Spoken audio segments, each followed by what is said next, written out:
Warm in here. I just opened the window behind you because there's a computer artificial intelligence controlling the climate in this building. We have no role to play unless we go analog and open a window.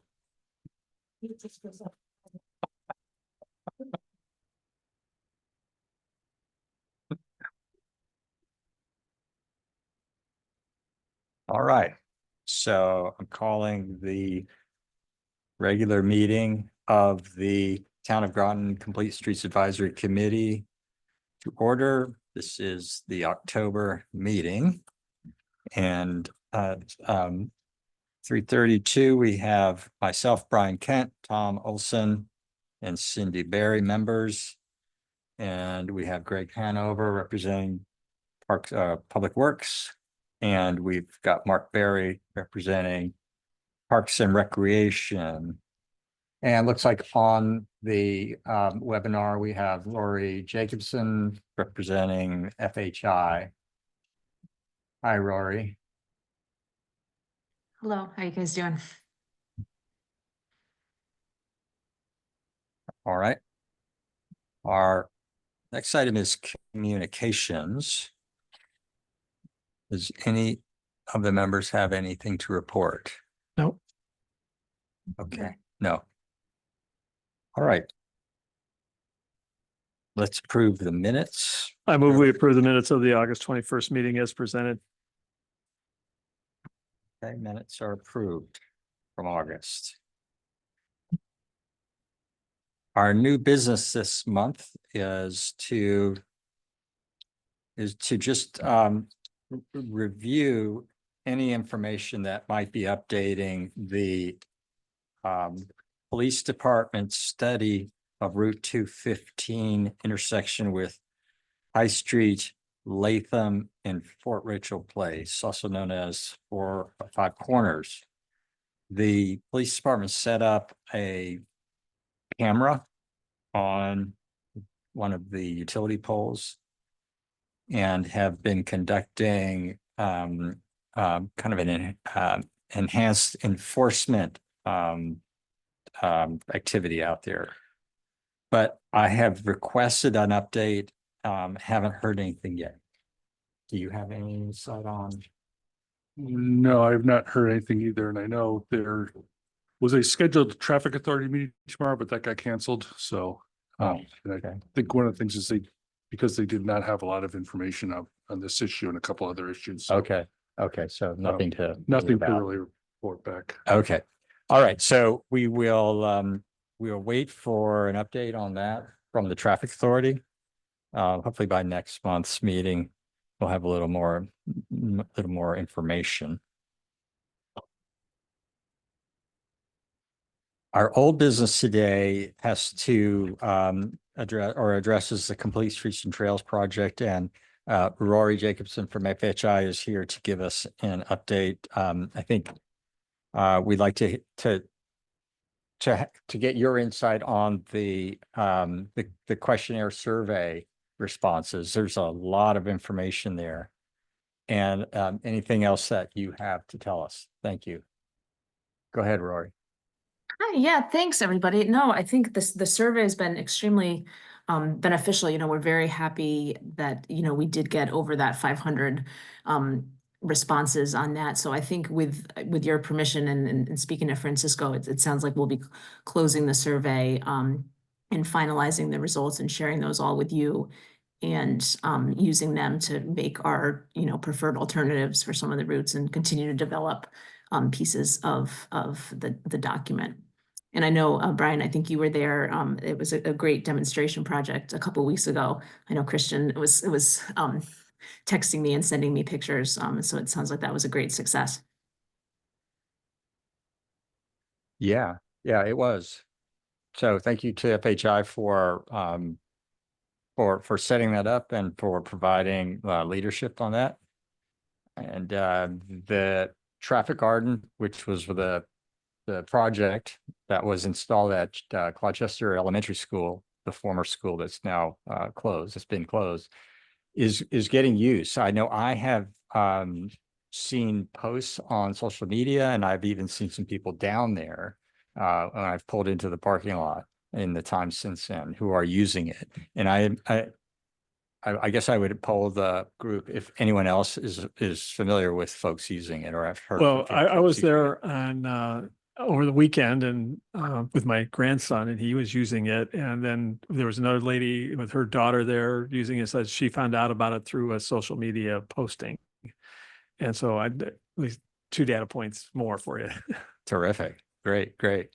That's great. I would just ask, if any of you folks have get pictures of people using it, pictures that we could incorporate into the final document here. I think that'd be great. Really good, because we have pictures of it with nobody on it that Christian took, obviously, but it sounds like there's some great activity and use happening. So anything like that would be great if you have those. And we'll, of course, give anybody who took the picture credit in the document. There's, we had a conversation that day that the volunteers and us were all there about having an event, like a ribbon cutting type event. But we really weren't, able to commit to anything at that point. I guess we'll go around and ask again from folks who are here if you would like to have an event. What would be your suggested daytime?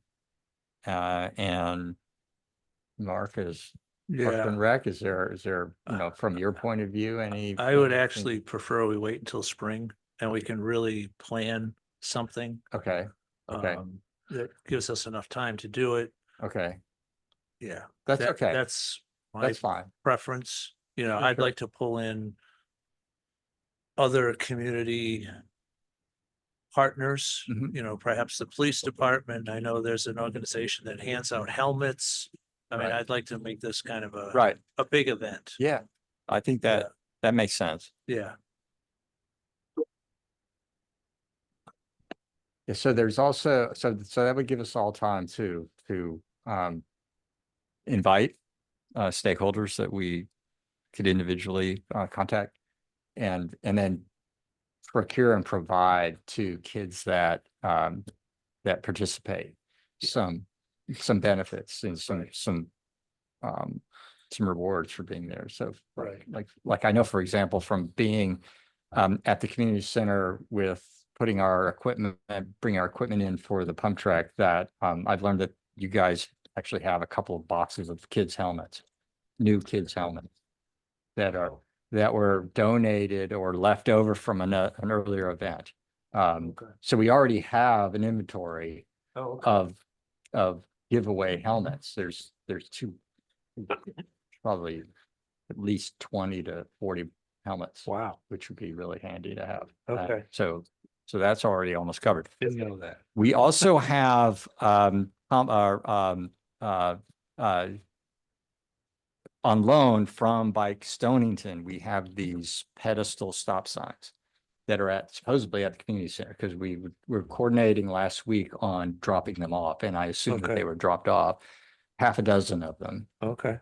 So Stonington procured them through a grant, I think through the DOT micro grant, and they just don't really have anywhere to store them. So I arranged for them to be delivered to our room, our former classroom at the community center, where we have our bikes and equipment for the pump track. So it's not all of the stop signs that are at the traffic circle, but I believe it's enough to go like all the way around the perimeter stop signs at the traffic circle. That would just be for an event. That would give it a really nice Right. three-dimensional Sure. feature. And And by that time, we'll have the fence around the playground. which would be great. Right. So Hey, everybody, I want to interrupt. Francisco is having trouble logging in, but he's on his phone. He asked if you see a message for a phone number, if you could let him in. And I am sharing the presentation. Hopefully you can see it. we can see it. Yep, we see it. Oh, there's Francisco, his iPhone raised hand. Tom, do you have any? Do you just click on view? I think I am, but I'm not an expert. Participants, That and then go to attendees. And then, Yeah, remote or whatever. Allowed to talk. Yeah. Okay. One to the right. You can promote And- them. Yeah, click on that one and say promote. Panelists. There There we you go. go. Hi, And then everyone. You might as well allow Nicole as well, in case she's Right. going to participate I apologize. and allow. Oh, no worries. Sorry. No worries. Hi, everyone. Can you hear me? Yes. Great. I'm sorry. I'm just having some issues with my computer. It doesn't want to connect, but my phone seemed to work quite fine. So Rory's kind enough to share our presentation. And first, let me ask you, how much time, I know you've got a few other things on your agenda, so how much time were you interested in using today to cover the update on the Complete Streets and Trails plan?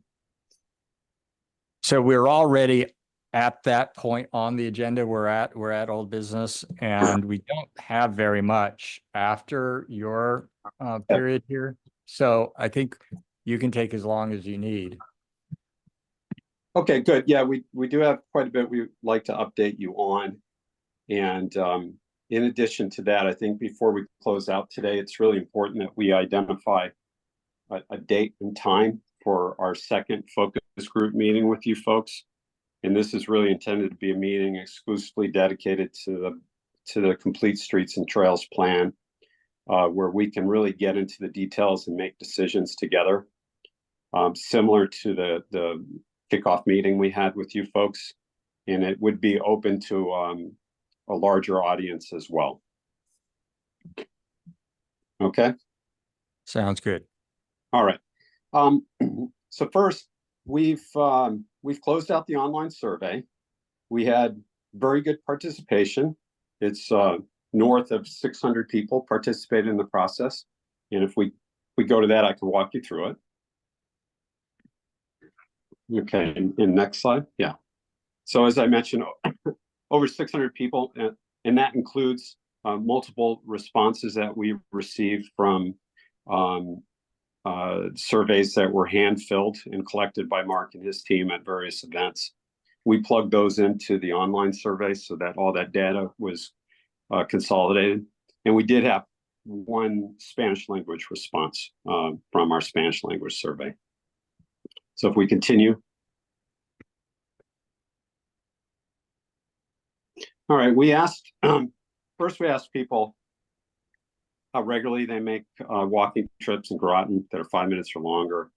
And we heard from a lot of folks that say, yes, they do. And they walk on a combination of sidewalks,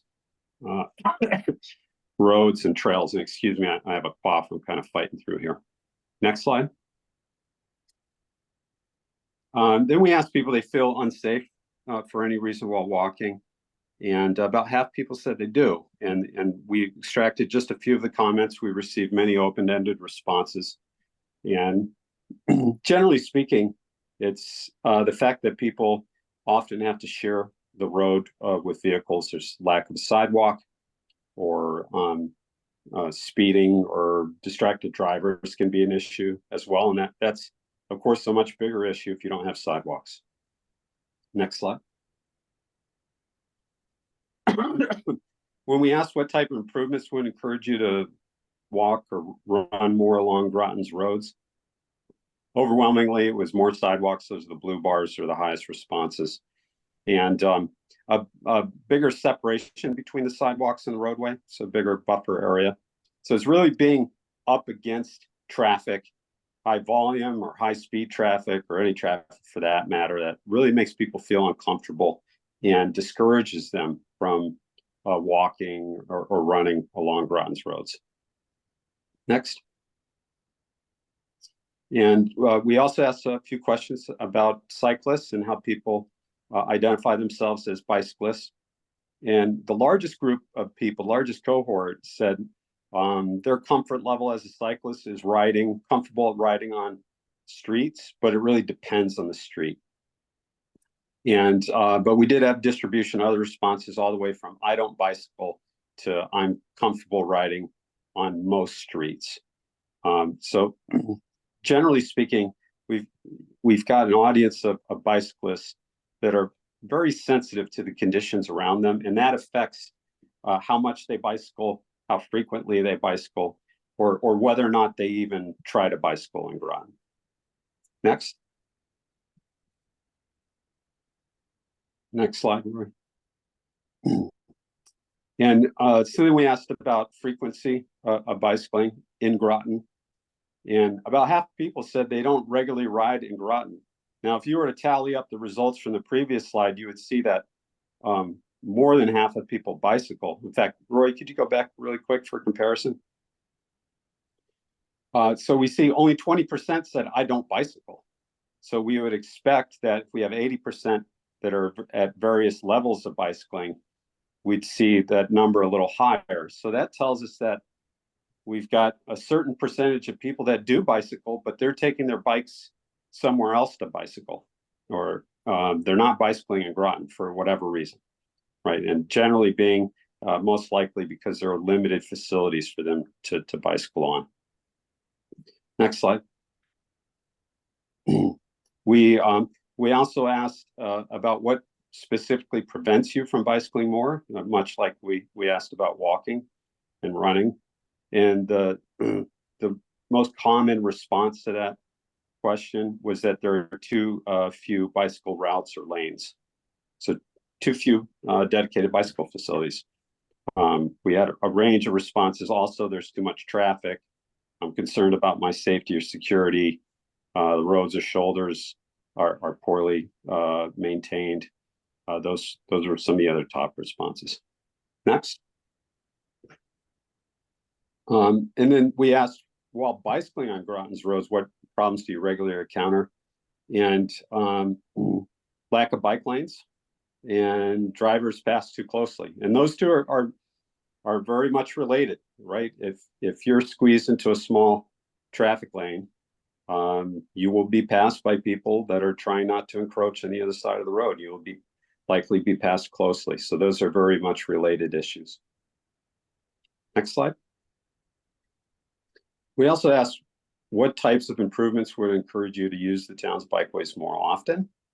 And overwhelmingly, the response was better bicycle and pedestrian connections through town, connecting key locations, connecting trails, open space. So people are really interested in exactly what it is that we're been asked to do, which is to develop a comprehensive bicycle and pedestrian network that connects Groton's places and open spaces. Next.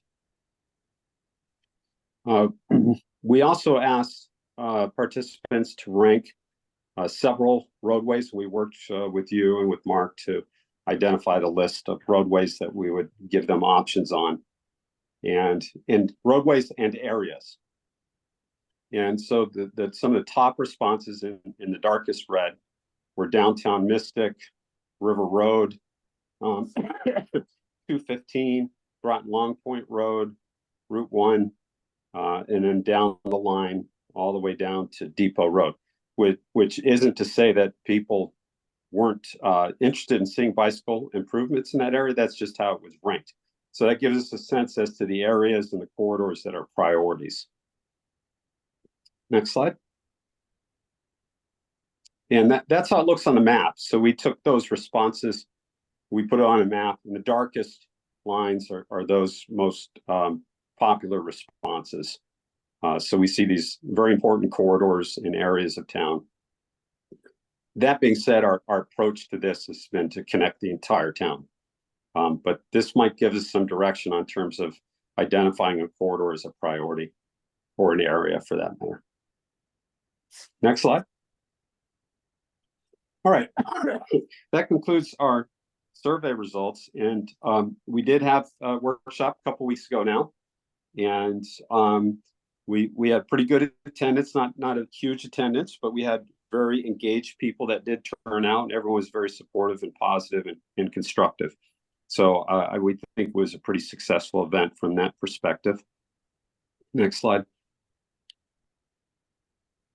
And I'm not going to read all these. There's quite a bit here, and we'll make this presentation available to all of you so you can get into the details. We also did provide the town with a workshop summary report that gets into a little more detail. but we asked people what type of bicycle and pedestrian improvements are a priority. And, you know, it's sidewalks, and bike facilities, right? And then some of the maintenance aspects and ADA improvements. But it's really about dedicated facilities for bicyclists and pedestrians and those with mobility impairments, and good maintenance of those facilities, if we were to sum it up into a few points. Next slide. And then we asked about various locations in town in that range. Route 1 came up commonly. I'd say Route 1 is everyone's priority for significantly improved pedestrian facilities and for the provision of some form of bicycle facility. And as we look at the maps, and I think it's obvious to all of you that it's really the spine that connects just about everything in Groton. And it is the desire line for travel for everyone, and certainly for bikes and pedestrians as well.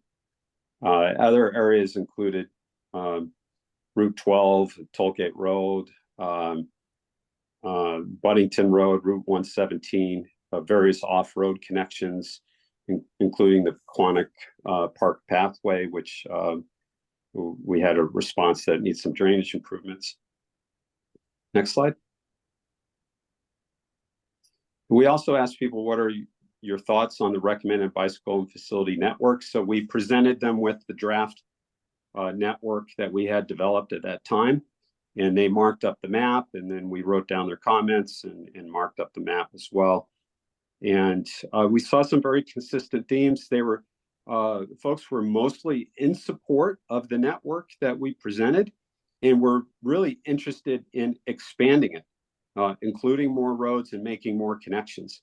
So that's exactly what we've been busy with since the workshop. All right, next slide. And there was a range of comments, and we had people pointed out opportunities like Elm Street, which is going to have road improvements as part of a culvert project, and it might be an opportunity to extend bicycle facilities there, and other needs such as improved wayfinding signage and closing sidewalk gaps as well. Next slide. And so when we map out a lot of those comments about what people's priorities are and additional areas they would like us to consider, that's how it looks on the map. Now many of these corridors we had already identified as priority for bicycle facilities and had recommended some facility types, but there were additional connections that were brought to our attention that we've since included, and opportunities for some off-road connections that we've also considered. Next. So you've already talked about the demonstration project, so thanks for taking care of that aspect of my presentation. And it was a really successful day, and we're really happy. If we go to the next slide, we're really happy to have been engaged in this project with you. And it's one of the more fun projects of this nature that we've done. And I'm certainly very, very pleased to hear that it's already getting use. So, and I appreciate those who offered this idea for a project. It was a wonderful idea. And the team of folks that turned out did a great job executing it. And I think it's a really fun project. And I think it'll be very successful. It sounds like it already is. We are scoped to plan and design 2 more of these, and we've introduced those projects to you in the past. If we go to the next slide, one location at Depot, Fitch, and Providence Court. And if we go to the next slide, what we talked about doing are some bump outs and crosswalk enhancements.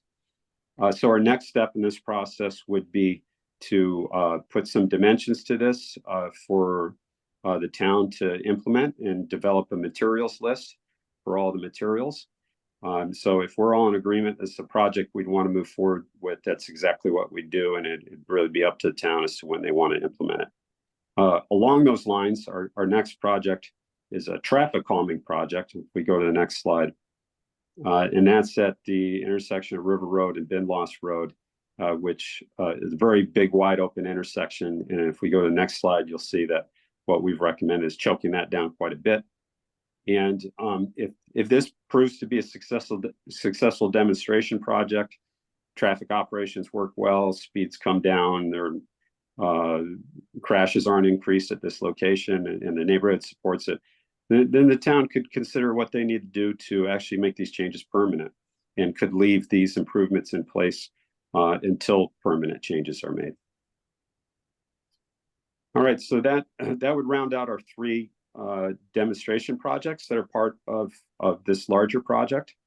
And I'll just pause here to see if anyone has any comments or thoughts on those other 2 demonstration projects. Francisco, I have a comment and I guess a question for our town staff on the second proposed project on Depot Road. If you can back up to the map there. So there are 2 overlapping future projects here that have been funded, a community connectivity grant and a transportation alternatives grant that recommend bike lanes or at least shared roadways of some sort for bicycles on Depot Road, running north-south on both sides. Right. So the question would be, do these bump outs interfere with or complement that future implementation? So just it's another layer of consideration. You know, it's just more criteria to look at here and to decide whether or not you're infringing on what might be, you know, bike lane real estate on Depot Road. Right. On both sides. Yeah, and Brian, that's a very important consideration that you brought up. I'm kind of jumping ahead here, but we are scoped to do concept development plans, just conceptual level plans, kind of 20 or 30% design, that type plan, for up to 5 corridors in Groton. And we've identified this as a potential corridor. The reasons being, because I'm aware of the grants. I'm aware of the basic concepts that are laid out in the grants. Those designs, to the best of my knowledge, have not been finalized, and it's still there's still some decision making involved with selecting a preferred design. And we have some ideas on how to approach that for this corridor. And we think that this corridor may be appropriate for one of our concept designs, and thereby that concept design could inform what's ultimately designed and built on Depot Road and Industrial Road as well, which are both part of that grant. With respect to these improvements, they are intended to be short term for a year or so. Now, whether or not, you know, would they eat into bicycle lane real estate? Potentially. And if that is the preferred facility type for this corridor, what we would be interested in having a discussion about, if we were to move forward and actually do a concept plan for Depot Road, would be to consider a shared roadway designation for Depot Road, because we found that traffic volumes and speeds are relatively low, and that there is some on-street parking demand on Depot Road because of the density of residences that would benefit from continuing to have curbside access for parking, whereas bicycle lanes would preclude that. And we know that can be a very difficult sell to residences on these types of roads and these types of neighborhoods. We're also aware that a side path is a potential consideration here. And given the limited right-of-way and the utilities and all the driveways and the potential front yard impacts, we think that that might be a really challenging project to administer. So we think that a third option of a shared roadway coupled with traffic calming on Depot Road, such as this, and perhaps additional measures, may be a very good or a very suitable bicycle facility. So I just throw that into the discussion. Okay, thank you. That's very helpful. All right, and then we'll circle back to that as well. So any thoughts on Binloss Road as a potential candidate?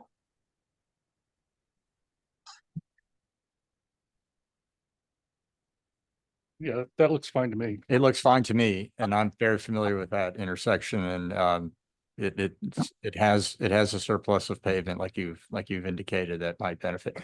Now, would the stop sign on Binloss be relocated at all, or would it Yes. stay where it is? Yes, it should be relocated on a temporary basis. It doesn't have to be, because the sight lines aren't obstructed, so it doesn't have to be relocated.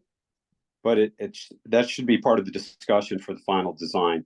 In which case, because the location would be where the pavement is, we have some techniques for that, where basically the sign is mounted on a heavy concrete block or some sort of anchoring device, or bolted down to the pavement. Because obviously we're not going to want to destroy the pavement to try to mount a sign within the pavement. So we do have some options, and I think it would be a matter of working with a DPW town engineer, identify what the best option for that is. I think that this project should likely be installed in the spring after, winter Yes. snow removal is no longer an issue, because those delineators are so vulnerable. It would give us at least the majority of the next year, 2025, where snow removal is not an issue. I agree.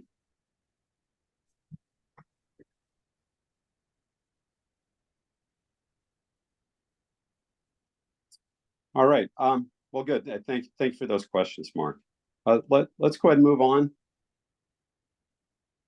All right. So we want to update you, as I mentioned, and you've seen this map before. We did change the symbology a little bit, just to simplify things. So any dashed line means recommended, and anything solid is existing. And then the color scheme is based upon the facility type. So we've expanded this network. We haven't taken anything away for the most part. We've really just expanded by making new connections, coming out of the workshop, and really people saying, hey, this road would be great. This is a really good connection. Have you taken a look at this, or you should take a look at this? I think we started out pretty conservatively, and so I think we have a more robust network recommended here. We have a range of facility types all the way from shared roadways, and those are only recommended on relatively low volume and lower speed roadways. So we're very careful about not recommending that type of facility where it's not appropriate. To traditional bike lanes, buffered bike lanes, side paths. We do recommend side paths on quite a few corridors. And that's for a couple of reasons. First of all, those corridors are higher in speed and or volume. So we want to separate bicyclists from traffic conditions to the greatest extent possible. And also on many of those corridors, there's a pedestrian demand. It may not be a real high pedestrian demand, but there's a demand for a pedestrian facility.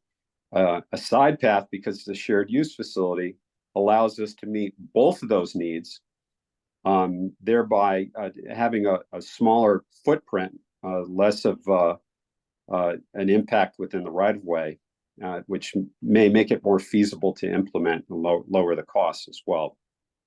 So it's kind of like a two birds with one stone proposition.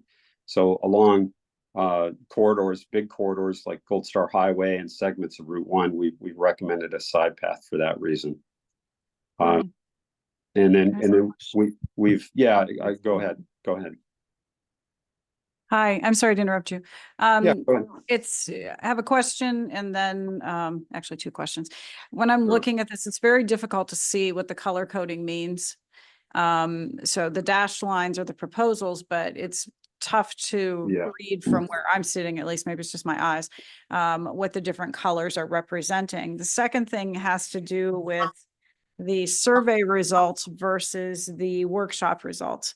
And I seem to hear two different priorities coming out of the survey versus the workshops, and I'm wondering what's reflected in this map.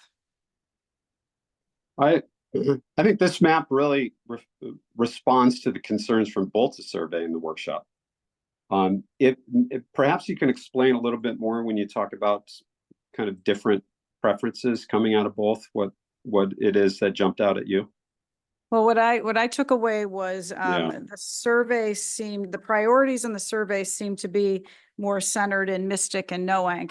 And then Yeah. when we did the workshop proposals, the top priority was Route 1. Right. Okay. Yeah. Okay, so that's one big difference. And I'm just wondering Yeah. how what we're looking at right now what does it reflect? Does it reflect Yeah. survey? Does it reflect workshop? You're saying it reflects both. And then the second thing I had was I can't really tell what the colors mean. So could you please just Yeah. explain very briefly what the colors Yeah. are representative Yeah, of?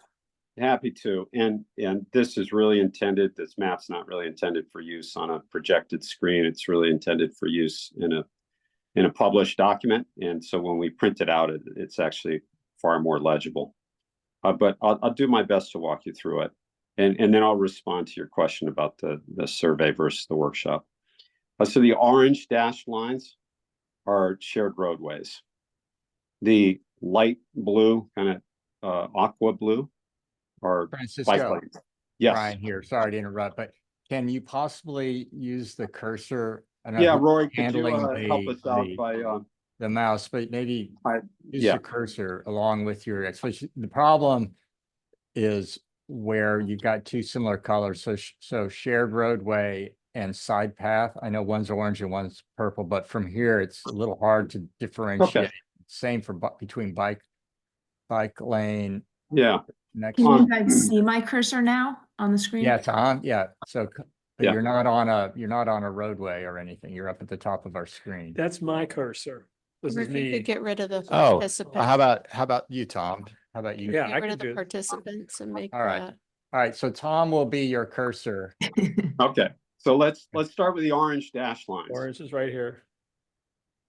That's Ledger Noank Road. Is that orange is shared roadways, what Tom's pointing at, correct? Okay. Yeah. And River Road is also shared roadway, right? Yeah. Okay. Yeah. Okay. 215 down into Noank. Yeah. Well, that's And true. I'll say, I think anything dashed is something that's recommended. Recommended. Stuff Right, that's yep. there today is solid. Mm-hmm. As far as the survey participants, I don't remember they were asked which census block group they were from. So Yeah, we they- might have Yes. gotten They are. a bigger were. sample. They We- are. The majority, They are. Okay. there's a section at the very beginning that I see in the report. The majority of respondents to the survey are from the Mystic, Okay, the that west would side of explain it. Groton. I mean, east side of Groton, correct? That's That what I is read correct. too, yeah. So that's a slant in the Yeah. survey. Yeah. And the workshop was more generally representative of the town. I which agree. is really interesting. Right. Exactly. So we can continue through indicating what these are on a map. And what we'll do in addition to this is we'll provide you with a high quality PDF that you can zoom in on and really explore the map. All right, so we'll make that available to everyone. So with respect to, does this network respond to the survey or the workshop or both? Or it absolutely does respond to both, because what you see is a comprehensive network that spans the entire town. And so we're really just, it's an additive and not a subtractive process. Now, where some of the decisions still need to be made, and we really look for your input on this, is how do we prioritize these? The plan is going to recommend priority corridors. And on what basis do we do that? Which corridors are priority? You know, we really should be distributed geographically through town. I think if the entire Route 1 corridor is prioritized, I think that for the most part serves most of the town. But we have to be very careful in how we recommend implementation and prioritize corridors. The fact of the matter is, when it comes to most bike facility improvements, implementation is really dictated by improvements to those roadways and the schedule of improvements to those roadways, whether it be resurfacing or other major reconstruction. So we're somewhat tied to that. But we do have an opportunity to identify priorities, and we want to do that equitably across the town. All right. Are there any other questions on this symbology so you could understand this thing? Yeah, like what do the rest of the colors mean? You stopped with Well, blue. Okay, yeah, so go well, on. What the next one is what? People, you Yeah, know, well, I'm sorry, I stopped. I was trying to answer your question. I think yeah. this is being recorded as well, so it would be nice if like everybody could Yeah, hear yeah, an sure. explanation. Yeah, let's go through. So the blue, the aqua blue are bike lanes. Mhm. The dark blue, purple blue are buffered bike lanes. The magenta color, the kind of the purplish pink, are side paths. The thick green line are shared use pathways, and the thin green lines are trails. Where are their green? This is That's solid. That's existing then. That's an existing. Where are the dotted greens? They are really small. There Okay. are only a few examples of where very small connections are needed, so they're not easily popping out at this scale. Okay, we've got one, we found one. right, yeah, here. down Yeah, there. that would be the Yeah, continuation of the GNS Yeah, south that's on the Groton Utilities right of way. in that right of way. yeah, Thank you. So, sure. You're welcome. so I have another follow-up question, Francisco. It appears that some of your classifications respond to perhaps right-of-way width. And Very much I'm so. looking, Yeah. so I'm looking at Route 1, beginning in Mystic, which is in the middle of the north-south sector right there. Yep. Where we see bike lanes up over kind of the hilltop and then down past Pequot Woods. But then we're looking at, you're suggesting is that a transitioning to a side path Correct. up over Fort Hill. Right. Okay. There are other sectors where I think it's fairly apparent that right-of-way is influencing the selection. South Road, for example, changes a couple of times. Yeah. There. So there are multiple factors that we consider. Right of way, it's certainly a very important one. You know, right of way is the property that the town or the state controls. And if you go beyond that, you have to take property. And it's very rare and take property not from one property owner, but potentially dozens or hundreds. So it's very rare for property taking of that scale to be conducted for a bicycle facility. That's very costly, litigious, and it takes a lot of time. So for the most part, we need to stay within the right of way. Maybe there's a little easement or sliver taking required to make a project happen, then that's certainly feasible. So yes, the right of way is a major constraint that we consider. We take a look at the width of the right of way along all these corridors and along each segment. The other considerations are the roadway width, the actual pavement width. What do we have to work with? It's extremely costly to widen the roadway. It's not just more pavement. There are drainage impacts, utility impacts, impacts to private property. It's very costly. That can be done, for limited segments, it's feasible, but for a mile or two of roadway to widen it an extra 5 feet to accommodate a bike lane, it is a very costly proposition. So for the most part, we're trying to work with what you have. And if you have shoulders that are of sufficient width to accommodate a bike lane or a buffered bike lane,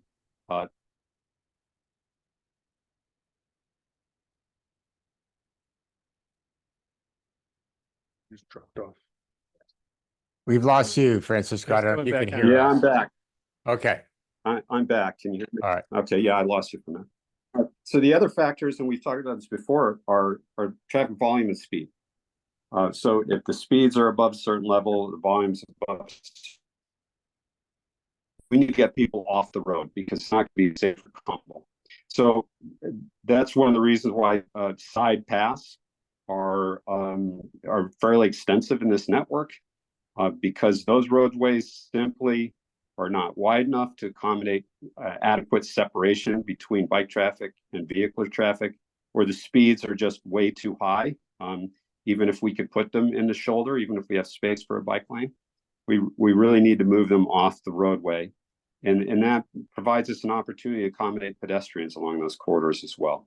Now, those improvements are extremely costly improvements. It costs a lot of money to build out 10 feet of pavement at the edge of the roadway. In some cases, along these corridors, there's an existing sidewalk. And so 5 feet of that is already graded out. And it's just a matter of widening it and replacing that material. And of course, that's but it's potentially feasible.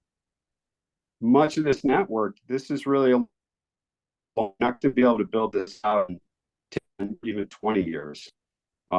This could take 30 years or more to build out.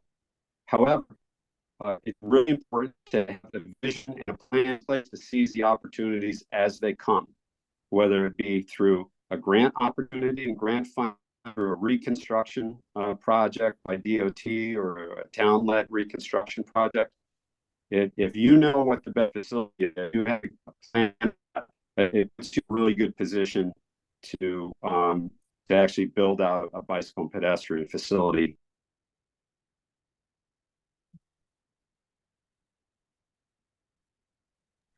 Francisco, I'll just chime in, Francisco, Yeah, example. yeah, and you lost me again.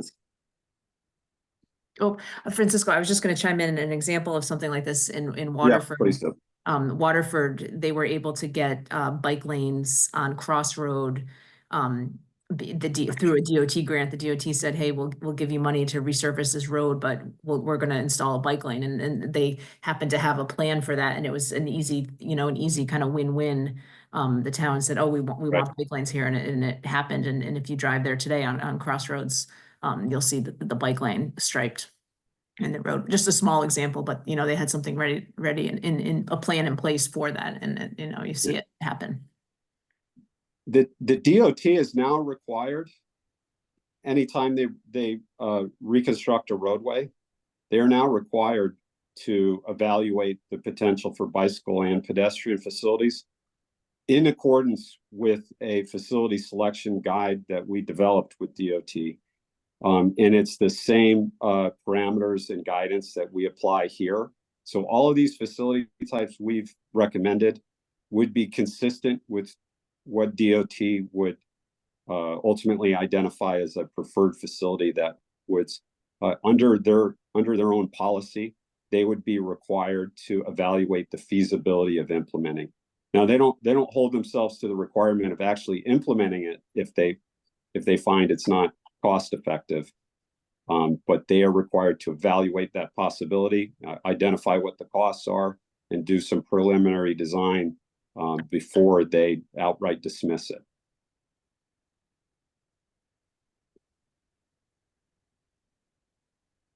Okay, any other questions on this? And like I said, we'll distribute a PDF of this so you could get into the details and see much better. And I apologize if you're struggling to see it on screen, but I promise you a PDF of it. It's a lot easier to read. Okay, our next slide, and there's quite a bit of overlap between our next slide and this slide, is our sidewalk gap analysis. And Rory, if you go to the next one.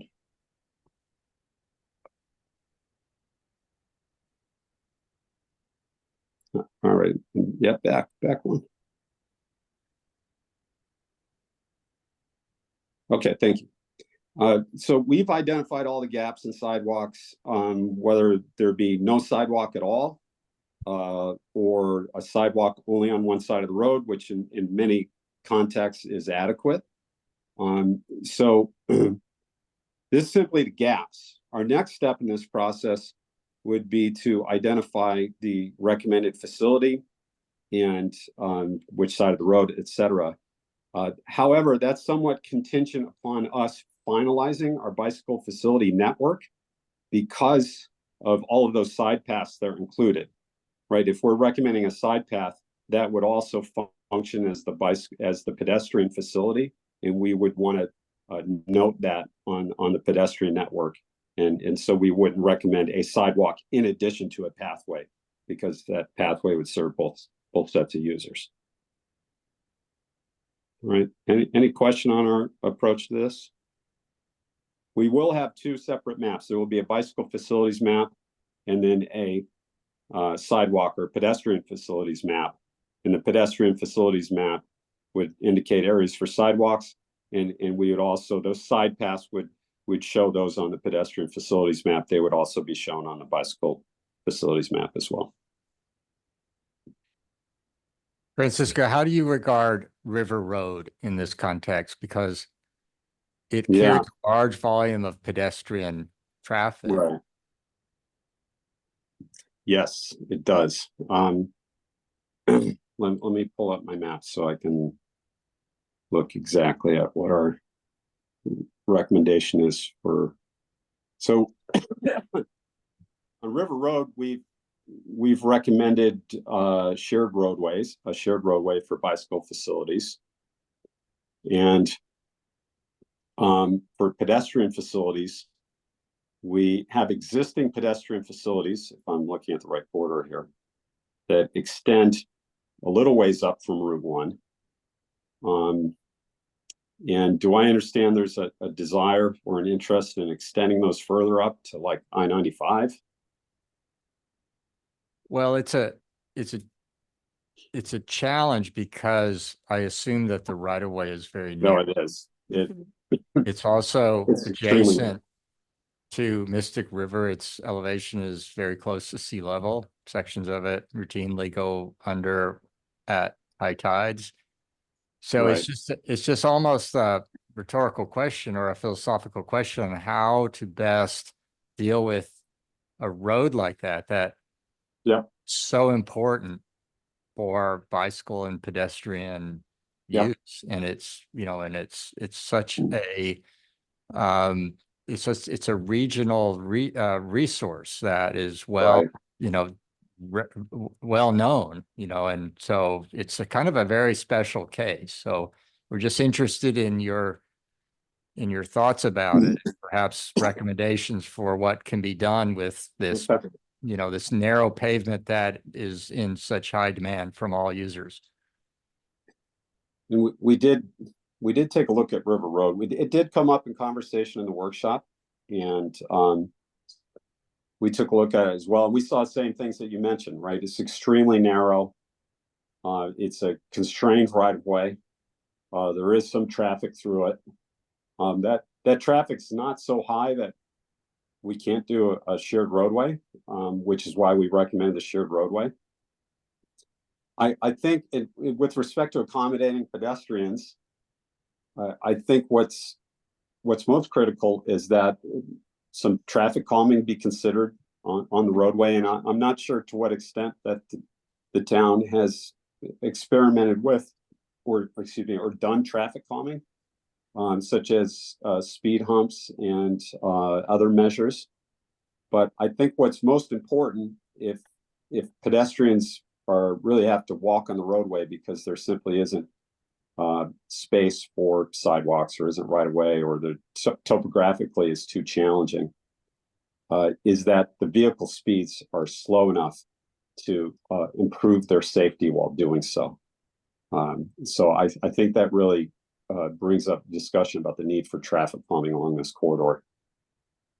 I think that's a really good idea to consider. I don't know that a sidewalk would work on River Road. People have been Yeah. walking it 3-4 abreast for years. So Right. I don't see people's behavior changing in terms of the use of that road. I think the best thing to do would be to consider slowing the traffic down that's on there.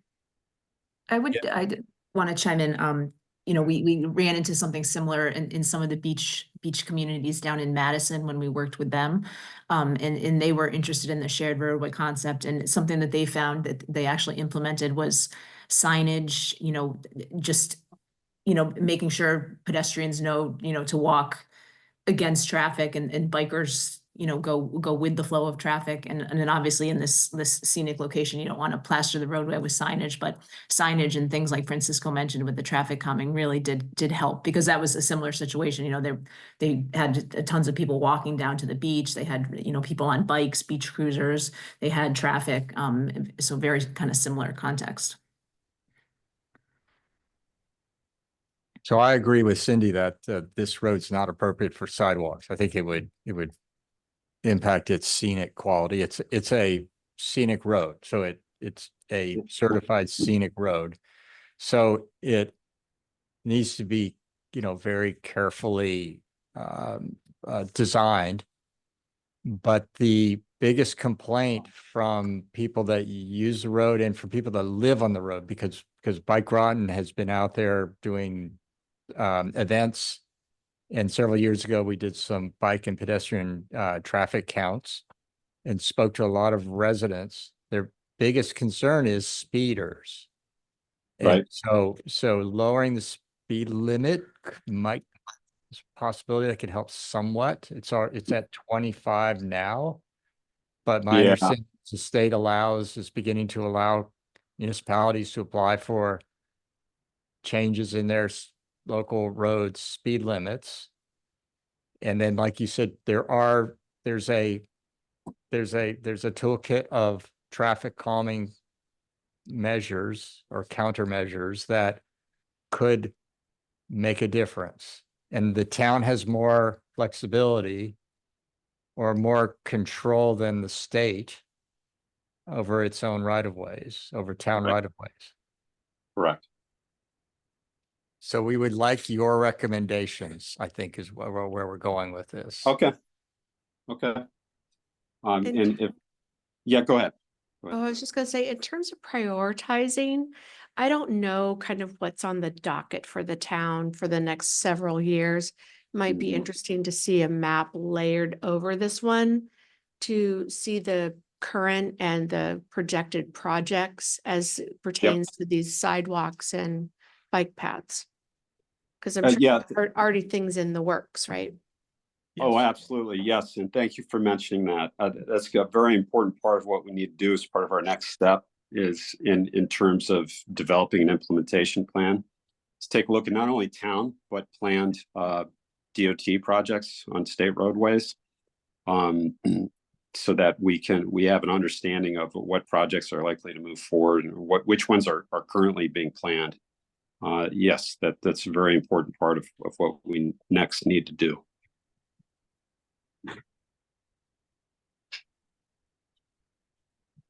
All right. Okay, if we're good with that, I'd like to, we got one last topic to cover here.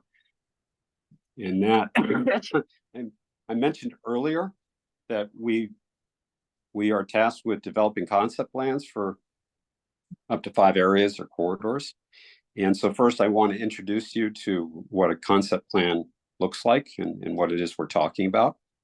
So the concept plan enables us to go well beyond this network map and really get into the details of what that facility would look like and how it would be implemented, what some of the potential improvements are, and where it fits within the right of way. And so here's an example. We produced an example of that for Route 1. This is over near the new consolidated middle school.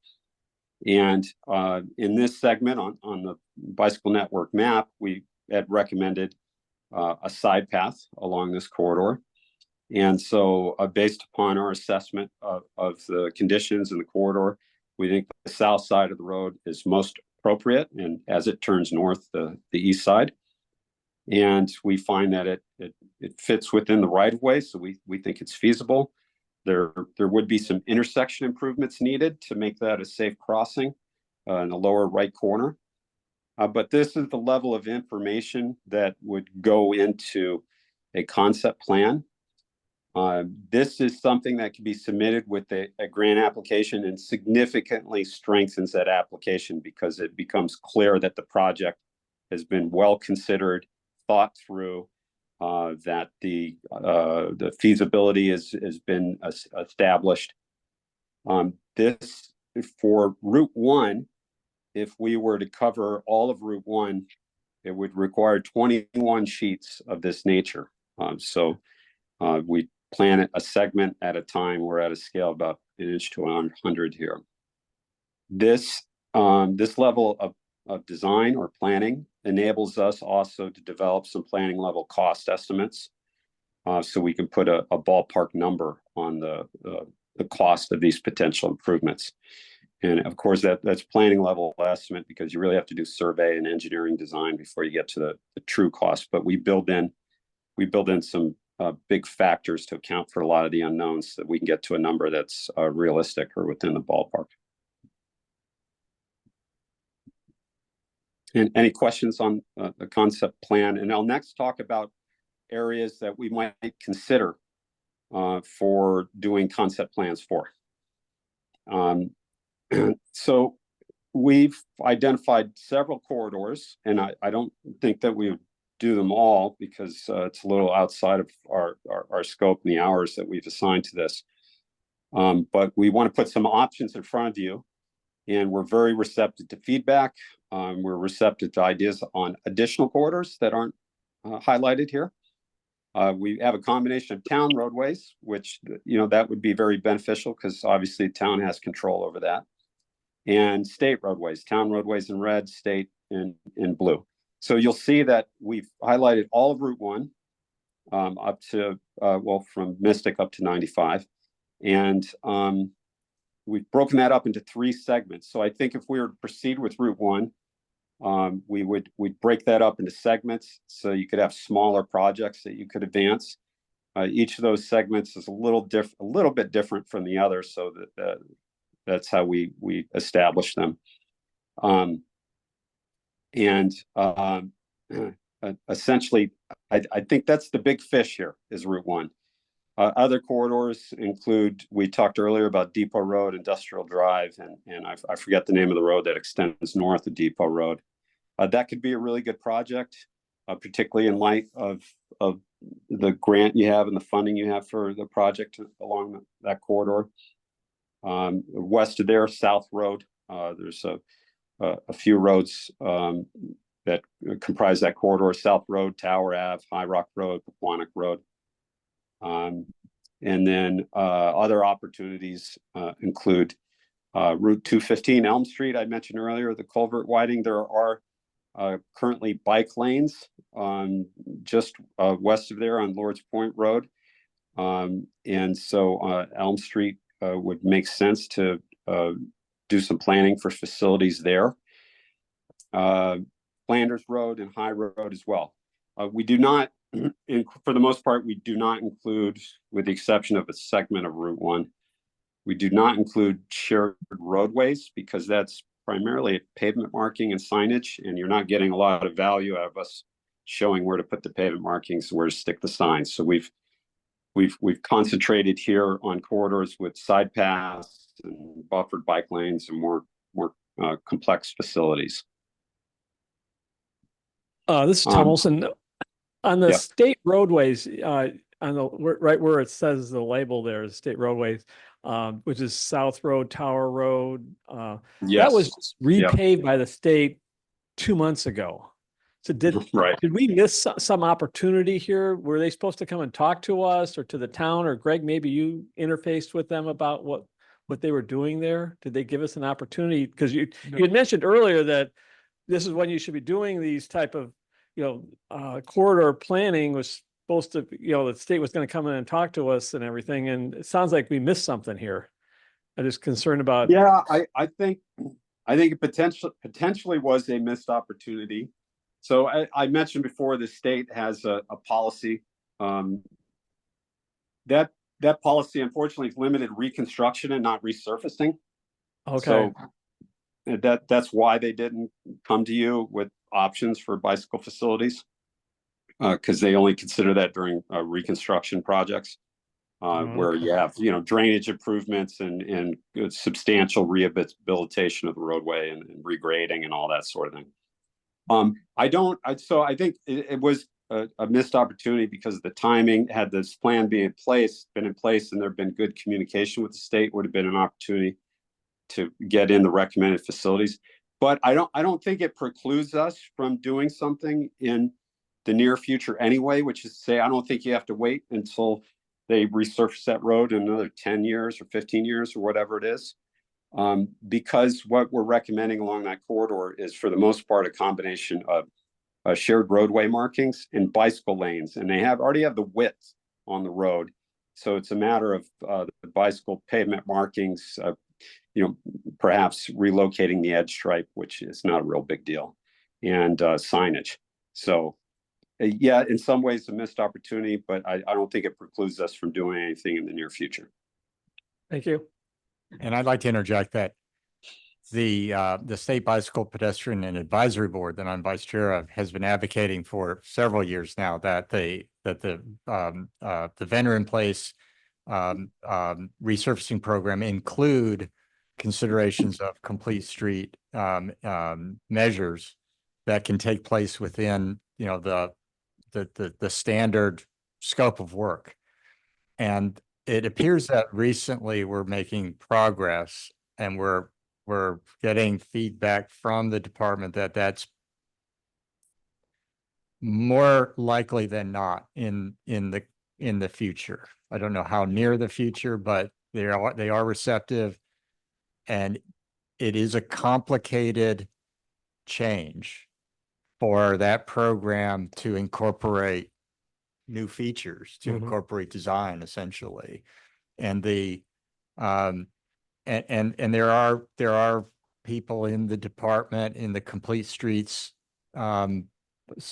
section that are working with the program managers to determine whether this is something that can be applied statewide. So the future is looking better for that kind of an opportunity in coordination with the towns. My understanding is the towns get a preview of what state roads are targeted for the coming fiscal year. Does that sound right to you? Yeah, they You let get us it, know just but you limits don't, of paving. but it's that's it. typically not enough time for the town to develop plans, right? Right. With either in-house or with a paid consultant. So it's complicated, but it's important. It is, like you said, a really valuable opportunity that only comes around every 15 or 20 years. And that would be just for doing pavement markings. They're not going to widen the road or do anything. right. like That's that. right. Yeah. They're just strictly Right. resurfacing. Right. what's And existing. then add to that the issue of who's going to maintain these new markings and signs and perhaps other ancillary features that are for bicycles and largely for bicycles, but perhaps also for pedestrians, because the department has historically not maintained bicycle markings in their state roads. They've put that burden on towns. So that's another issue that needs to change from our point of view. Right.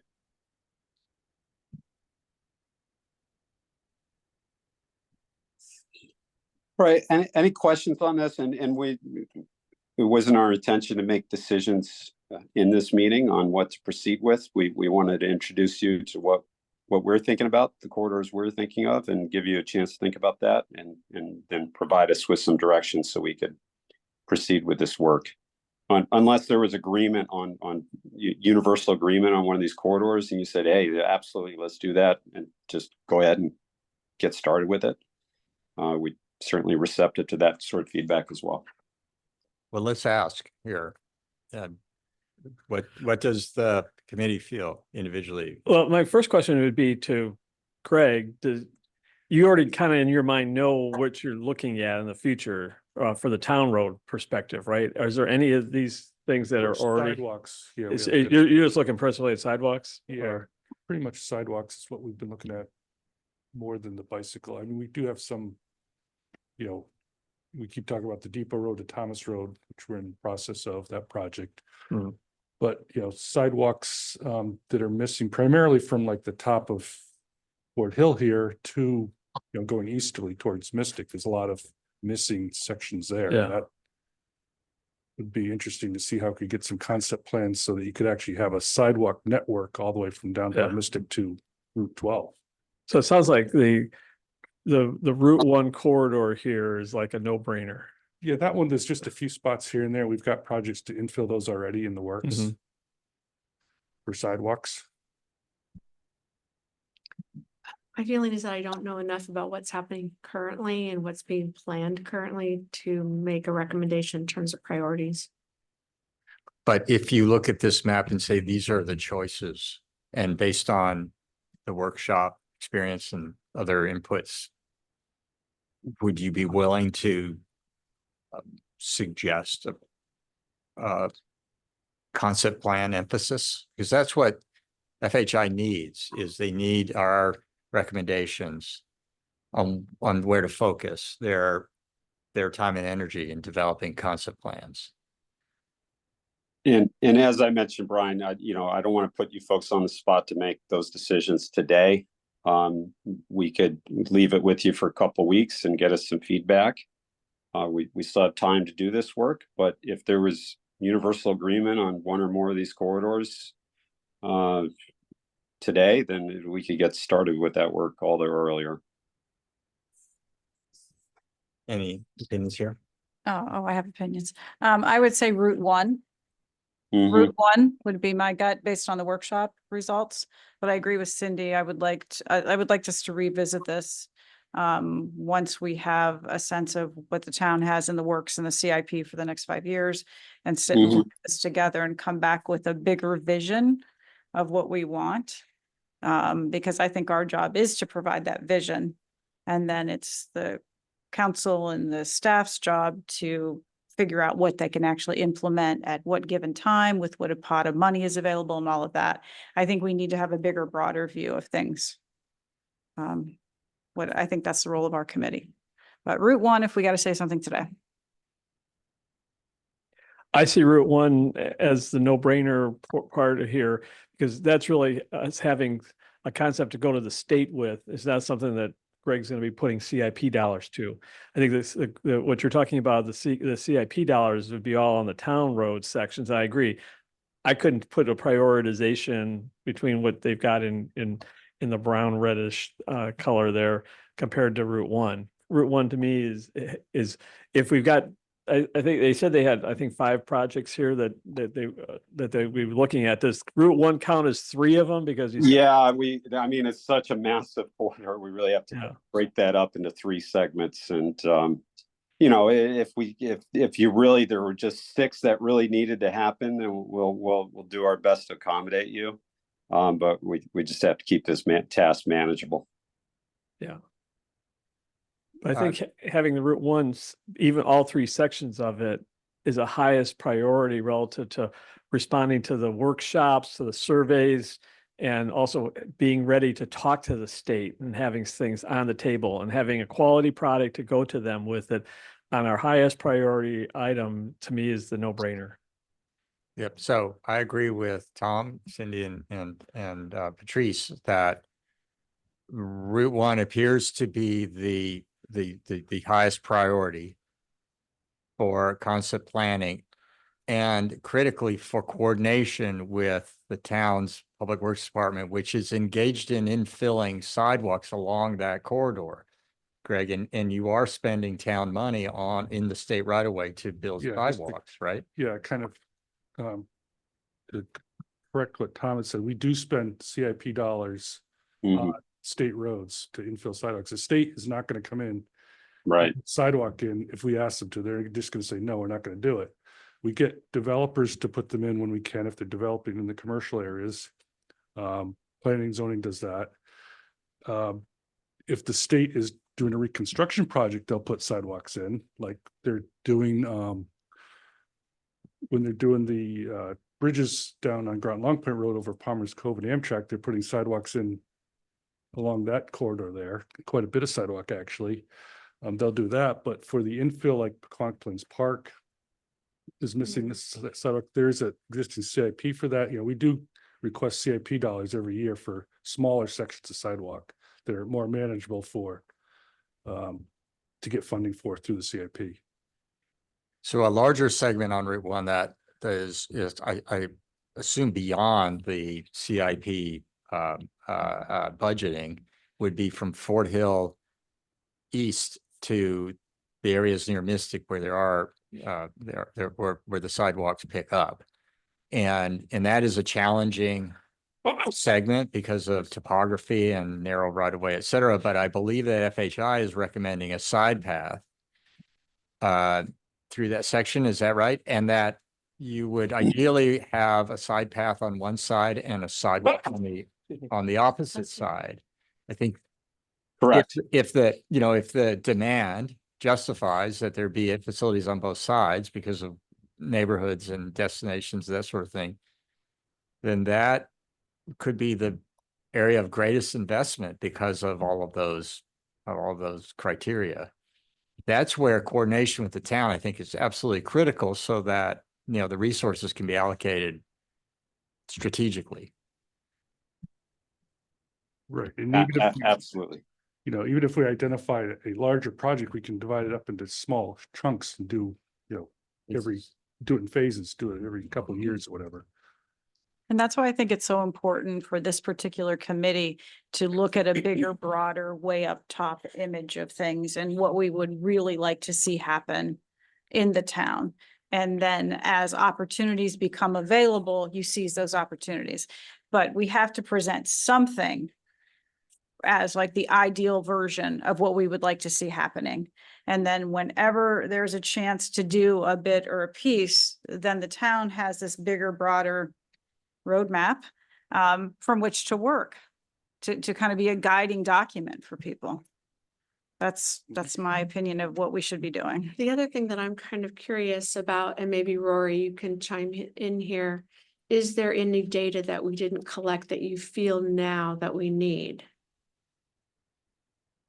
No, we're sitting on a lot of data. We have just about all the information we would need for this level of planning and design. So are we at a point here where you're asking us for opinions on concept plans, but are we at a point where it's premature for us to give you that kind of guidance? Because as Patrice says, we really want to have a big picture of the entire town. And yes, maybe what is more feasible in some areas than others. I mean, we don't want to suggest you prepare concept plans for a roadway or a route that has low feasibility because the constraints are so high. That would be a waste of time and effort. So we need to be very strategic and careful about what we select for our concept plans because they really are important when it comes to grant applications and making a real impact. Yes, understood. So I think the one additional piece of information we could add to this would be to identify those town or state projects that are planned, in the works, so we could overlay those on this map and see how it lines up. With respect to feasibility, I think everything we put on this map is feasible on our bicycle network map. We're not recommending anything that is just well beyond the realm of feasibility, even with all the money thrown at it. Some of these improvements and corridors are going to be far more challenging than others and more costly, and will just take a lot more time. However, everything we're advancing, we think is feasible. So I have confidence that whatever corridor we select, it's a project that could be advanced in some way. It seems like at the workshop, there are quite a few people that were talking about these roads, Buddington, Flanders, and is that Yeah. High Street? As, Yeah. as areas in the town where people cut through those Yeah. areas, instead of going around. And I see it on Route 1. When Route 1 backs up, they cut through and go down Buddington to get someplace. So Right.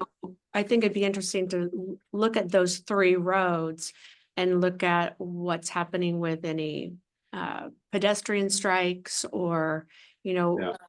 how adjacent they are to schools. Which of those 3 would be the most important Okay. to look at? I Right. like the idea of developing a concept around one of those 3 roads. Okay.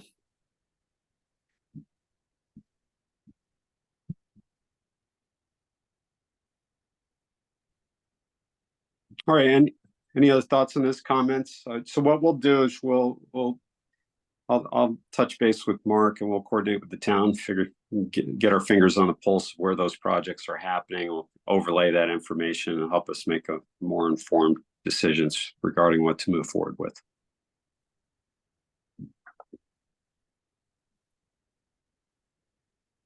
And that was all we had for you today. Greg, Our I next, get, yeah, this Yeah, is Tom Wilson. Just a question to Yeah. Greg that you should listen into here is the FY 26 budget process is kicking off now, right? Mhm.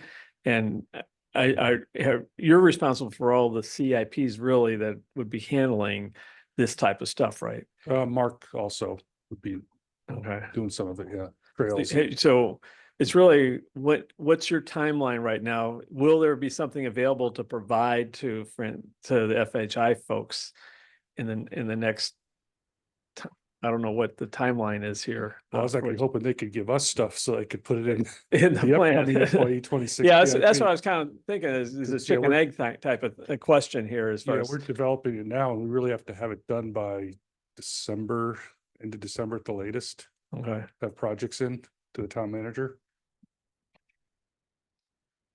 we're planning on concluding our work by the end of December. Okay. So I think we can get you information. Might be 11th hour, but I think we can get you information in time to help you make decisions for next year. Okay. Mr. Chair, could we maybe put this on our next agenda to sit and maybe we could get like the existing CIPs?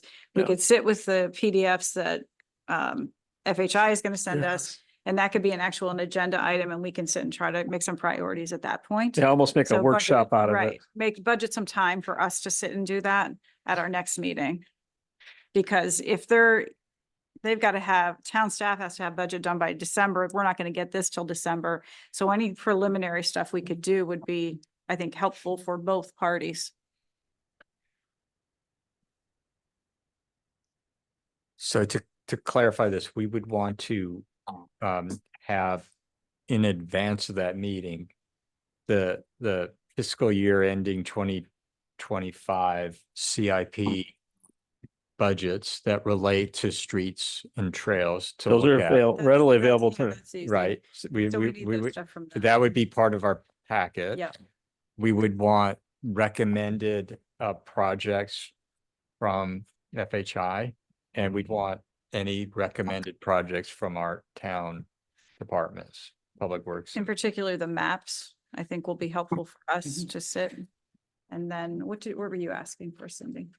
I thought you had asked for something else. Just some overlay of current and proposed projects or projects that are slated to begin in the next couple of years.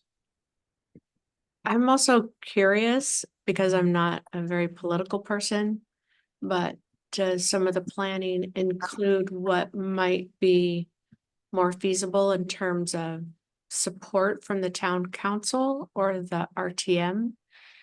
Is that considered when you put together a list of priorities?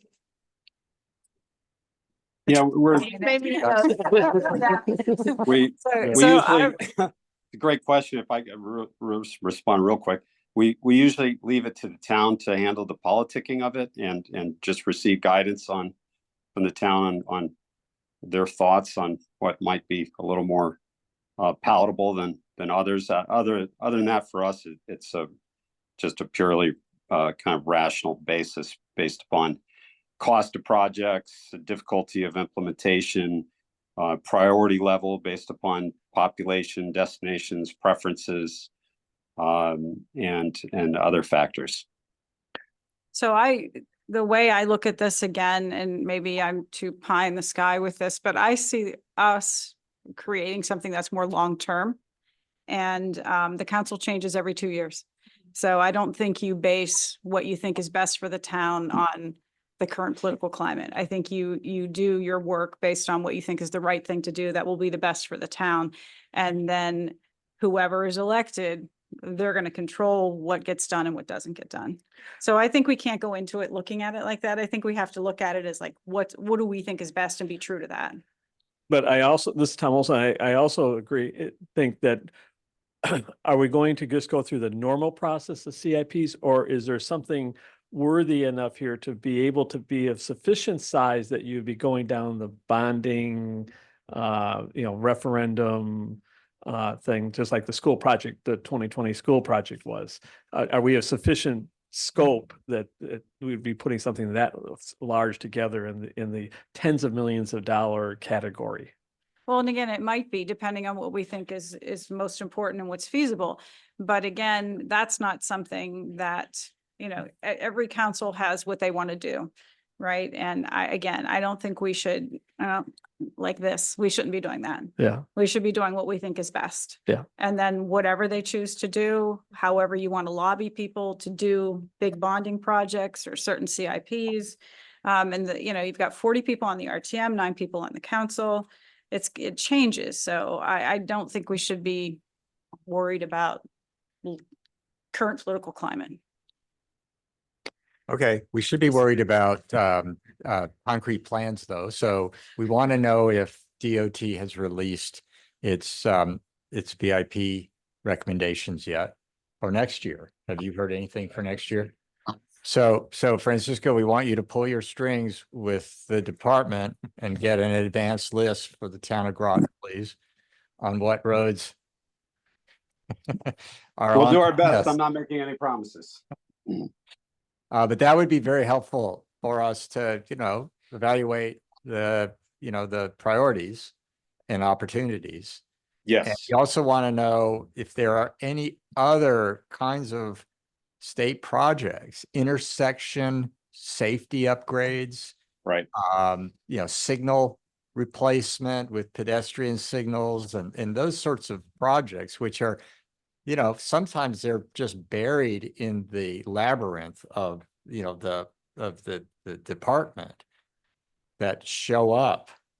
Yes. It Yes. just show up, all of a sudden we're invited to a public information meeting on a new culvert that we weren't aware was in design. Those are the sorts of things that we'd like to know about, those to consider them in this database of potential concept plans and projects. We will reach out to DOT and let's see what we can discover. Would it be helpful for this group to have Greg provide to FHI those areas that were projected to work on, that are in the plans? Yeah. And have them overlay that onto their maps rather than looking at 2 different maps? We're looking at one map. It's identified what Greg has planned and what, the various maps, rather than looking at 2 different maps. That would be great. Is that? Yes. Yes. Could you do that? Would be helpful to us to receive that. Yeah, so then if Greg sends you the information, you kind of overlay that onto the maps that you've created. And then we're just looking at one map that has kind of 2 layers, or maybe a couple of maps, Right. but it's got one of the layers in however many maps you generate has what the town of Groton has planned right now, FYE 25 through FYE 30. Yes. Yes. Okay. Good idea. Thank you. Oh, and there's one other institutional connection that I think is important, and that would be to reach out to DEEP because Okay. there are, there's a lot of open space containing trails, and some of the trails are in very substandard condition in the town of Groton, and that's primarily Haley Farm and Bluff Point. And some of our network actually is in those Yes. parks. So reaching out to Kim Bradley, I think, who's the trail coordinator, would be a good idea. And it could be actually very helpful in raising our importance for Deep's understanding of a project eligibility. If they understand that the town is preparing this plan and that we're really interested in, connectivity, and some of that connectivity overlaps on the state parks. I know that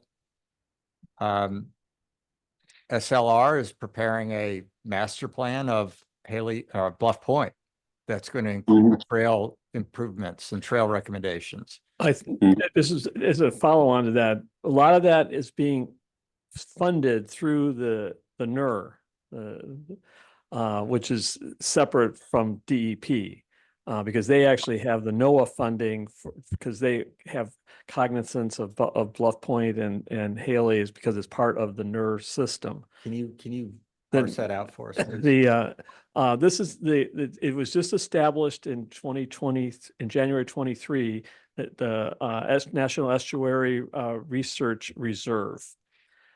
Each state has one, and the Connecticut one was just established. It's located, their offices are down at Yukon Avery Point here. And what they're doing is that their educational programs are hosted at those two facilities, and so they have NOAA funding to upgrade. I know that they're the ones, I think you talk about this SLR I think they're the ones that are actually funding this. And so they have some long-term plans that they're trying to implement at both locations, because those are their land-based locations locally here in Groton. And they have multi-millions of dollars, okay, as far as what they're willing to pony up to do improvements at both locations. Right. Okay. So you may want to reach out to them too. Yeah, because the Eastern Shoreline Path and even the signed bike route, the 50-year-old signed bike route traverses Haley Farm on a very degraded gravel path. That's its current condition. It's very degraded. So I think coordination between our project and the NER project could be very fruitful. Could I ask for one other thing?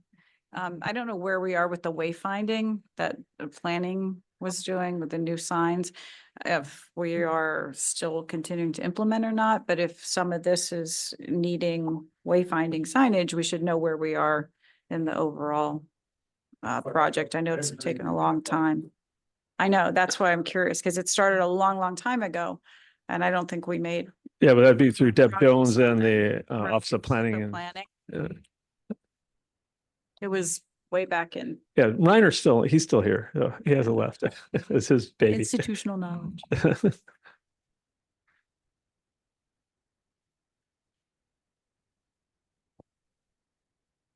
Okay, I think I'm all done. I have no more ideas. Well, that was a very productive meeting. I appreciate everyone's time and thoughts. Our next steps really to continue our work. We'll go ahead and prepare layout plans and materials list for demonstration projects. I'll need to coordinate with Mark on the Depot Road to make sure that our approach kind of lines up with what's planned for that corridor. We would then, once we're on agreement on the conceptual designs, we'd advance that work.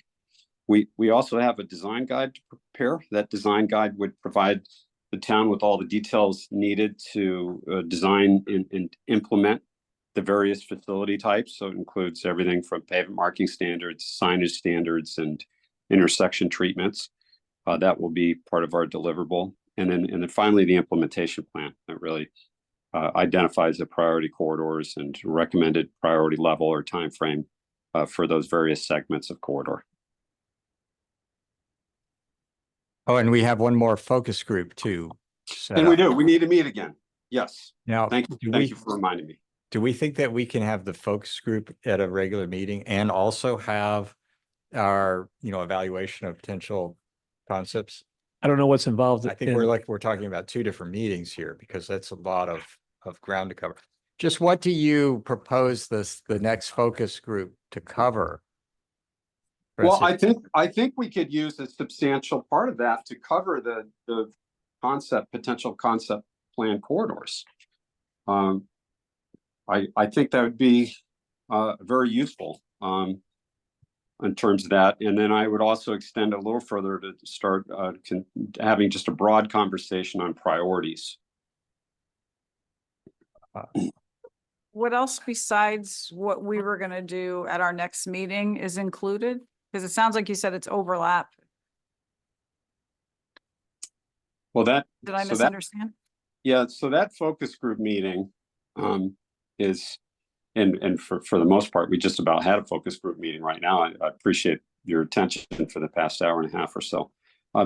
That focus group meeting is really intended to allow us to get into the very specifics of the bike plan, the network itself, to really have more lengthy discussions about the corridors we want to advance into concept design.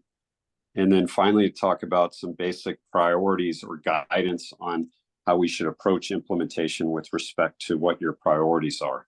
So that would be the purpose of that focus group, or the agenda of it from my perspective. Is there enough time between now and that meeting? Our next meeting is November 20th.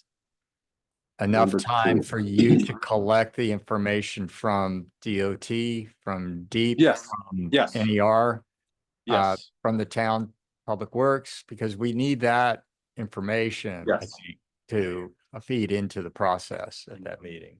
How long is Yes. that meeting gonna be? I just looked at my calendar and Lori and I have parent conferences at 5 o'clock on November 20th. Mhm.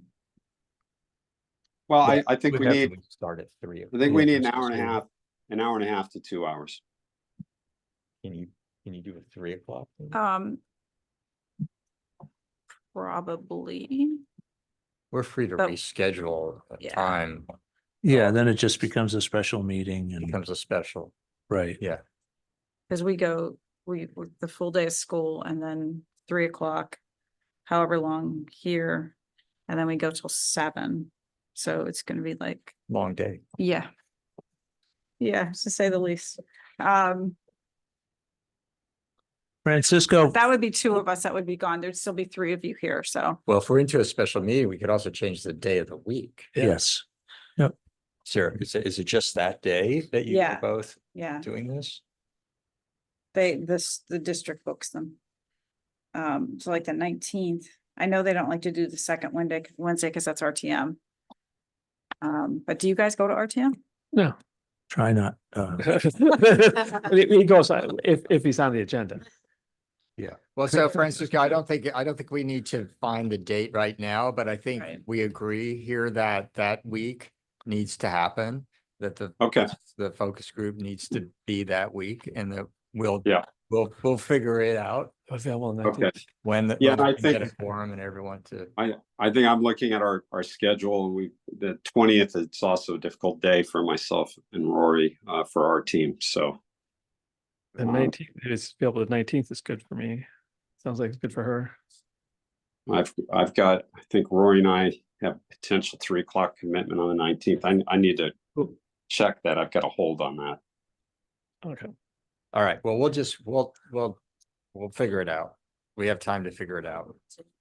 Okay. Francisco, following that meeting, Yes. what's the next step? Is there another public input? Or Yeah, presentation or, not an input session, but a public presentation of the Okay. plan's recommendations. So okay, by then we're for the most part done with the plan and we're just introducing it to the public. So that could happen in January, right? What we're most concerned about is wrapping up our work by the end of the year so it can inform the budget for next year and just so we could stay on our timeline. If we're looking to avoid the holidays and not rush things, we could do that public presentation in early January.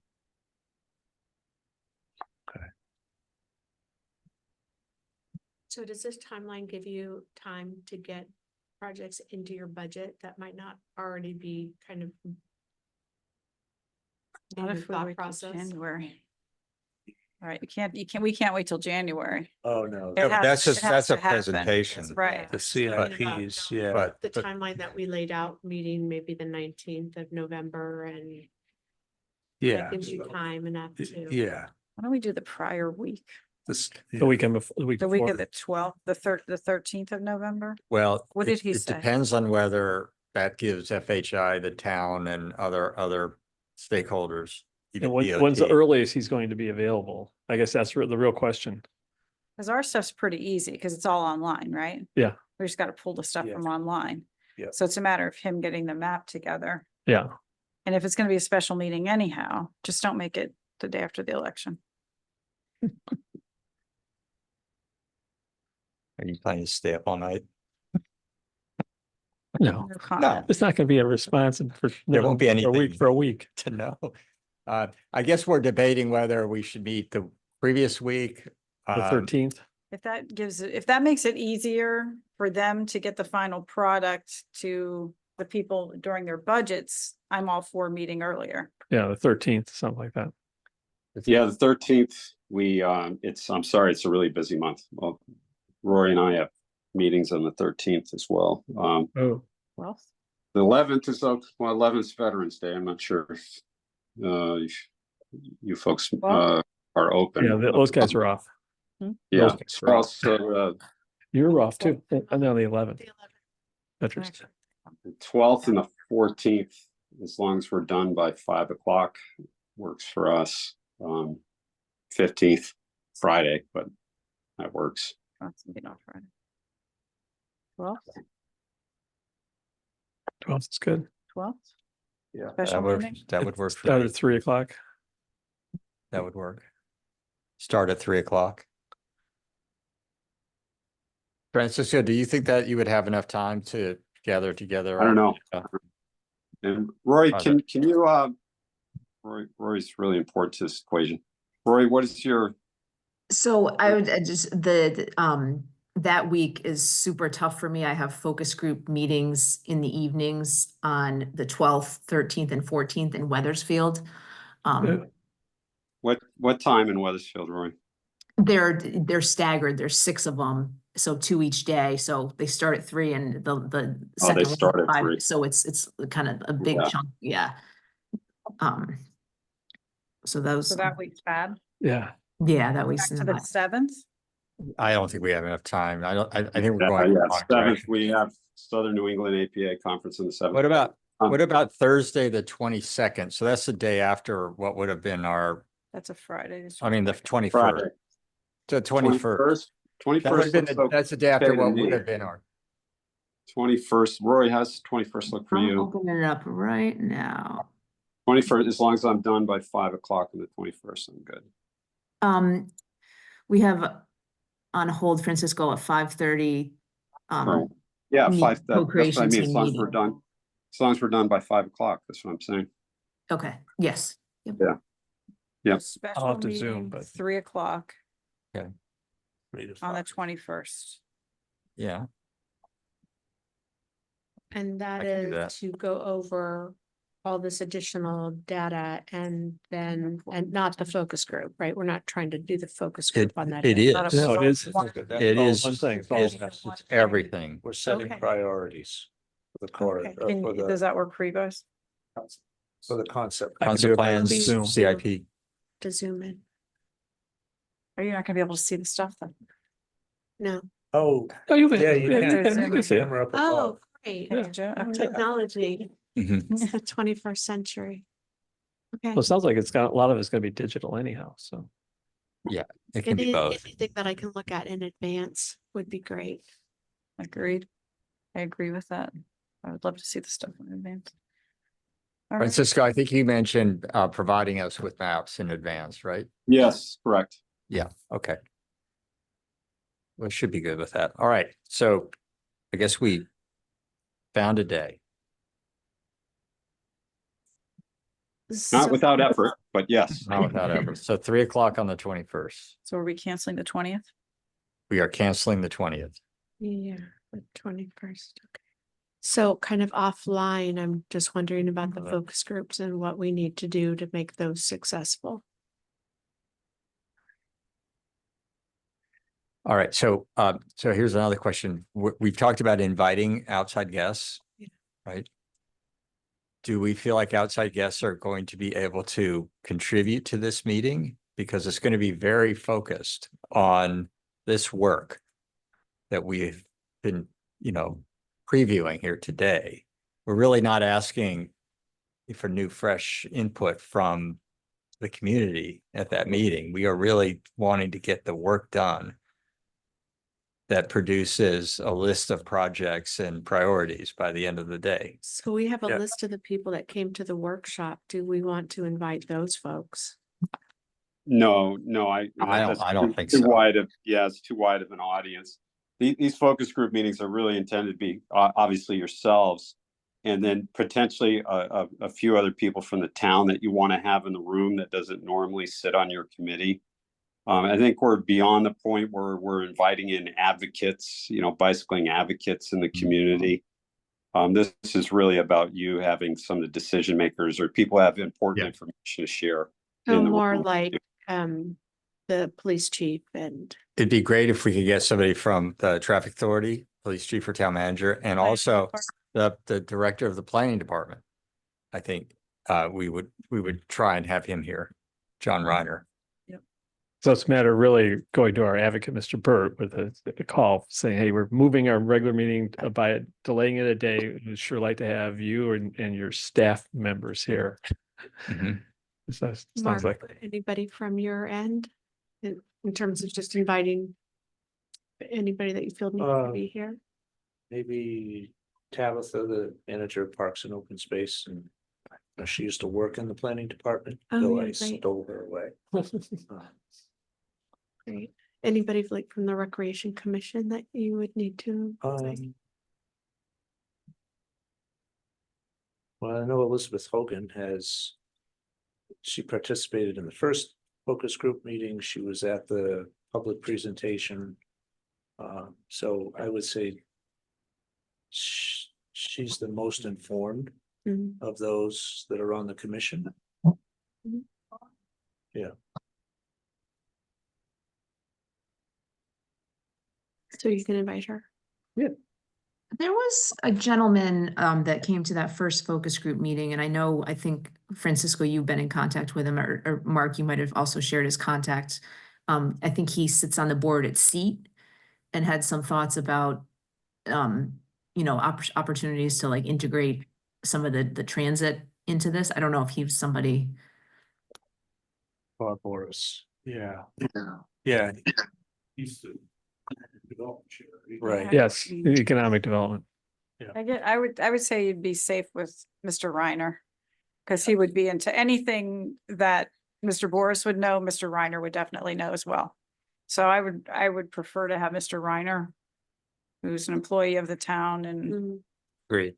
has a bigger, broader view. My only other thing that comes up to mind is the CCOG lady, Kate Rattan. Has FHI been in contact with Great her? idea, yes. Oh, yeah. We should invite Kate. Yes, and, Yeah. and Actually yes, should we, reach out to we her have been in, ahead of in time, Oh, for sure. because they've got different projects lined up. I was That's gonna right, say, that's can right. You they- know what? And I'm Okay. glad you mentioned that. She So may have there's maps. another agency that deserves your attention for potential projects and schedules. And we should ask if Kate can attend. Mhm. Can we see, if you mentioned, Mr. Barry, that they might have maps, could we get those to FHI prior to this meeting? Right, That way they could overlay everything. The COGS map. Yeah. yeah, Mhm. yeah, because they have a master plan. Mhm. I'll reach out to Kate. Thank you. And so the date is now 11/21. 21 at 1500, We gotta just remember listed as a special special meeting. meeting.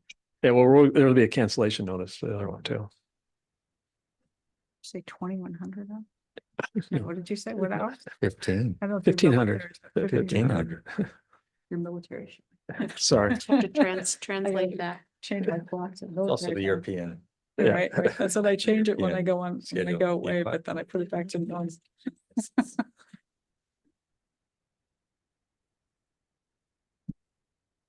All right, we good? I think we're good. You have more to do tonight? Just Greg update. All right. I think we've covered everything we could possibly cover today. So thank you, everyone, Okay. for patience. Thank you guys at FHI for hanging in there with us. Yeah. Um, And thank you all for a very productive meeting. So I'm calling our October Complete Streets meeting to an end. Thank you all. Yeah, we're not doing 6 The town Sorry. projects. projects? Are we skipping those? We can skip them, I don't care. I'm not gonna Did argue you with have you. anything Are to there any update? town projects that are, Go through real quick. you want to do that? All right, we'll let FHI go. I think they're gone. They're gone, they left. They All left right. already. All right, then retract my adjournment. Motion to adjourn. I didn't quite get to the motion. It never got seconded. Okay, all right. Let's see, Noack Main Street, I did get well, I'll call them 50% plans, actually got them today. So I'll be reviewing those. Our next public informational meeting is going to be right now tentatively mid to end of November. Could be into beginning December. We'll see how that goes. And then we'll be going to the town council for presentation after that. And then we'll be, moving into final design. The road safety audit, I'm still gathering information from the police. There's a lot. This is not just like a one-page fill out a form. It's quite a lengthy application with a lot of data that has to be supporting. So I'm still working on that. Let's see, the bike racks at Town Hall and Annex. Well, the annex here, they're done, and Town Hall, we're on hold till we move the voter box. It's supposed to be new cameras going up in the exterior of Town Hall. We have to move the ballot box away from the building in order to put the bike rack. We want to put the bike rack where the ballot box is, but we can't move the ballot box until we have the new camera system so that we can be sure that it's in a clear sight line and yeah, Mhm. so, and there's, at this time, I'm not aware of the timeline for the new cameras. Just post-election. Good enough. Yeah, we're going there. Sounds like it's gonna be It'll be spring. Yeah, spring. Yeah, okay. All right. And just a few other real quick projects, the bicycle pump track that is at the end of Industrial Drive right off Depot Road. We've gone out to bid twice with that. We weren't able, both bids came in over budget. So we've worked the project scope so that the town is now going to be providing the materials and the contractor will just be doing the work. So that's back out to bid. Hopefully between that change, it'll come within budget, and those bids are due October 24th. And I've mentioned, we do have some sidewalk projects and we'll have those for next time, but one of them is the Pequannock Plains Park sidewalk that's going from the entrance all the way over to the gas station across from the Grasso Tech Middle School driveway there. Those plans are done. We got DOT approval, and now we need to go to inland wetlands because there actually is, believe it or not, a small piece of wetlands right where that drainage is. So that'll probably be done this winter. We'll go out to bid for early spring construction. And finally, it's been mentioned a few times here, the Depot Road to Thomas Road Bicycle Improvement Project that Mark got the transportation alternative funding for. We did have consultant interviews this week, so we'll be making a selection on that, within a day or two, so we can, keep that project moving forward. That's all I had. Great, thank you. Now, Motion to can I have a adjourn. motion to adjourn? So move. Second. Okay, meeting adjourned. Thank you, everyone. Thank you.